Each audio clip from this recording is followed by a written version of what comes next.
Het is 3 mei 1940. En van die kant af komen zo'n 600 Duitse militairen met Zwijgerskut. Haar doel is om zo gauw als mogelijk in Noord-Holland te komen, om zo Nederland te overrompelen. Maar dan moet ze eerst over de Oostendijk, maar daarop de kazematten.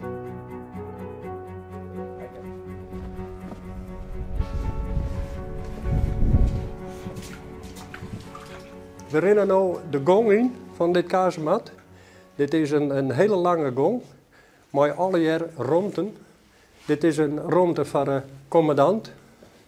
We hebben hier een romte dat de soldaten hun onderdak in. Hier slepen ze, hier eten ze. Dan rennen we verder en dan komen we in een romte met een mitrailleur. Een kazemat is namelijk een huis om te eten, te sliepen, maar je kan er eventueel ook vluchten. Een bunker die is alleen maar voor om te zitten.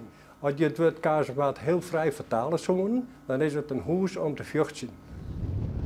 Maar daar kwamen de 600 Duitsers bij? Ja, op het moment dat ze daarbij kwamen, commandant Boers opdracht zitten. En dan scheerden ze van de kazemat 6, die daar in de 40 jongen, scheerden ze die kant uit. Maar hij kon natuurlijk uit alle kazematten kon hij de Oosterdijk bezitten. Ja. Die soldaten die waren natuurlijk sterk en oud, want links en rechts wetter en hier de kazematten dat ze het 2 keer proberen hierheen te komen, maar dat is dus net slagen. Zij wisten van, hier komen wij net terug in. Maar hoewel de opmars nou stopt wie, wat er nog wel terug beide partijen met kanonsketten. En dat leidde tot een heldendaad in de kanonromte van kazemat 6. Van het god zit een maskeringsloek. En dat maskeringsloek, dat was rekken en dat kwam op een loop van het kanon te lonen. Oké. Men kon dus eigenlijk niet meer zitten. Dan moesten ze in de boeten om dat maskeringsloek er voorbij te slaan. En wie het aan de boeten? Wie doet het doen? Ja. Toen wie er een soldaat, dat was soldaat Pronk, een jong kerel van 1920 hier. Die zei nou, ik ga wel naar boeten, want ik ben net trouwd. Ik heb geen baan, ik heb uiteraard wel mijn familie. Maar op mij wat er komt, nou ja, het zij zo. Dus hij is kroepende waai op dit kazemat heen gegaan, met een grote hamer. En hij heeft me vast geweld, om dat de kogels omheen vliegen, had hij dat maskeringsloop te verwaarsluiten. En zo kon zij weer zitten. Maar Willem Pronk roemde dus goed aan. Maar dit gilde net voor kapitein Boers. Nou, dat is eigenlijk een soort dramatiek dat ik altijd wel een beetje emotioneel van word.